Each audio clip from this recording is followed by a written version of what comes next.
I think an epidemic, either naturally caused or intentionally caused, is the most likely thing to cause, say, 10 million and that it's pretty surprising how little preparedness there is for it.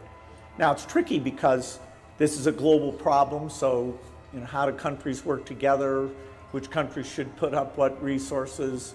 And every aspect of it, the resources to go engage in the affected countries, the allocation decisions.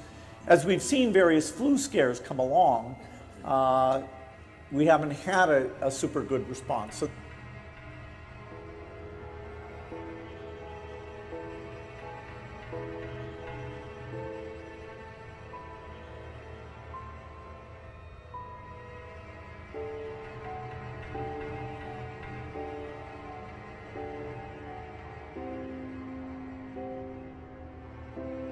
what I will say, I think we're in the middle of a massive experiment worldwide.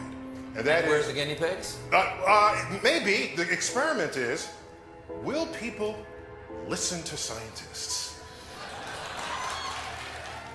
Here's the television. It's all right there. All right there. Look, listen, Neil, pray. Commercials. We're not productive anymore. It needs to make things anymore. It's all automated. What are we for then? We're consumers. Especially in uncertain times.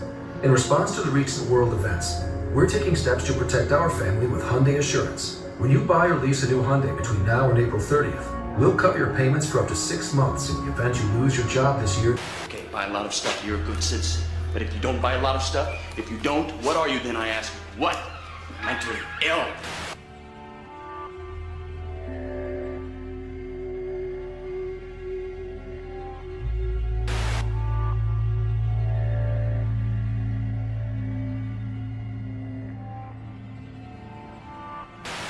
Do you know what crazy is? Crazy is majority rules. Yeah, Take germs, for example. In the 18th century, no such thing.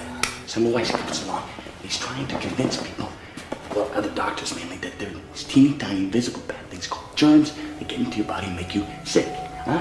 He's trying to get doctors to wash their hands. What is this guy? Crazy? Take steps to lower your risk of getting sick.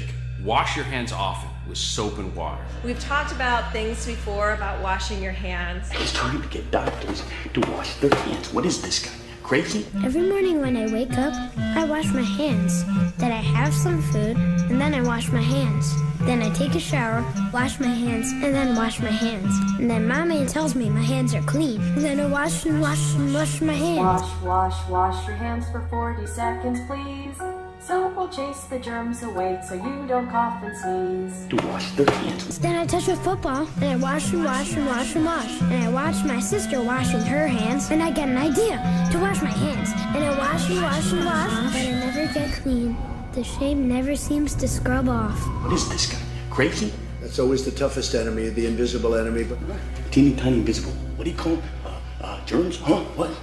And then it was like a couple days later, all these articles started coming out about how there's an unlikely beneficiary. It's the planet, and how there's the beautiful side effects of the pandemic, and that would be us not harming the planet anymore by our daily existence that harms the planet. And look at the blue skies and the clear canals of Venice because no one's there. And it's just, it's basically 12 Monkeys. It's pretty much straight out of that film. Now, cut to the 20th century. Last week, as a matter of fact, right before I dragged into this hellhole, I go in, to order a burger, and this fast food joint, the guy drops it on the floor. He picks it up, he wipes it off, he hands it to me like it was all okay. What about the germs, I say? He says, I don't believe in germs. Germs are just a plot they made up so they can sell you disinfectants and soaps. Now, he's crazy. There's no right, there's no wrong, there's only popular opinion. I think the good news / bad news is, there's a lot of fear circulating right now. People are very concerned about what will happen.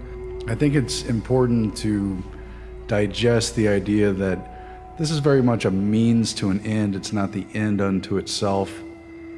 I have a hard time believing it was unforeseen and all that. I just say this, we have an invisible enemy. We have a problem that a month ago nobody ever thought about.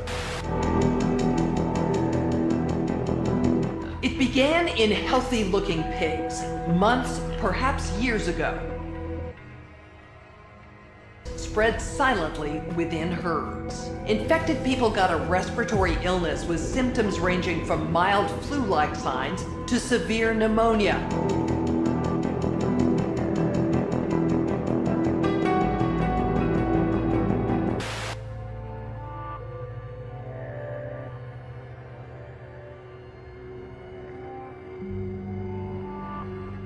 We have a problem that a month ago nobody ever thought about. I don't think anybody could have predicted. But that's not even the point. You know, it's the reaction, it's the response to this that really, I think, is the real purpose here. And the standstill of human behavior, yeah, they're going to say things like, look how good for the earth and the environment. I don't believe those are sincere feelings either. It seems very disingenuous.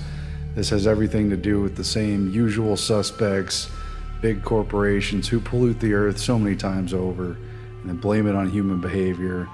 Now they're blaming human behavior for this and, you know, basically putting us in our places, because what this is really about is an upgrade or an altogether new management system of humanity. That's the team that doesn't care about how rich you are, how famous you are. It's the great equalizer. What's terrible about it is it's made us all equal in many ways. And what's wonderful about it is that it's made us all equal in many ways. I'm going to be applying for benefits. Yes, you can. Are you going to sit by and wait for the government to just take care of you? We've been saying for years now, but there's got to be a catalyst if they want to get everyone onto these new digital management systems. You can't just bring all this stuff in. People aren't going to go for it. As you can see, everything has changed in a week, and the justification under the old adage, never let a good crisis go to waste. You never want a serious crisis to go to waste. And what I mean by that, it's an opportunity to do things that you think you could not do before. Is just here, and it's perfectly aligned with all of these agendas. And so while everybody is freaking out and buying all the toilet paper and panic buying the grocery stores and just trying to figure out how they're going to get through the next couple of months, we are looking at this in terms of what kind of power is going to be taken from this situation, because none of these crises that happen ever are put to waste. It's very pronounced when you look back on it. I mean, that's kind of what 2020 is. It's all this hindsight is 2020. I keep saying that lately because now that I'm seeing this, all these things that I wasn't sure about before are kind of clicking together like a puzzle. And all of that came together on Tuesday when I came across this MIT Technology Review article, which was written by Gideon Litchfield, who's the editor-in-chief over there. We're not going back to normal. Social distancing is here to stay for much more than a few weeks. It will upend our way of life in some ways forever. And I think everybody needs to read this MIT article and see what it is that is being proposed here for how society is going to be managed as this thing plays out that we're seeing now.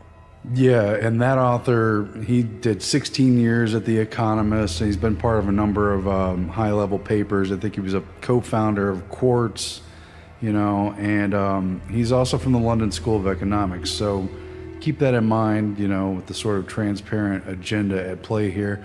I'm not saying he's directing that agenda whatsoever, but he's sort of channeling through this article. And also, this article, which I agree is very key, and that's why we're going to read through it pretty thoroughly. It's based in large part on the paper just put out a few days ago, March 16th, 2020, from the Imperial College London, with the lead author Neil M. Ferguson.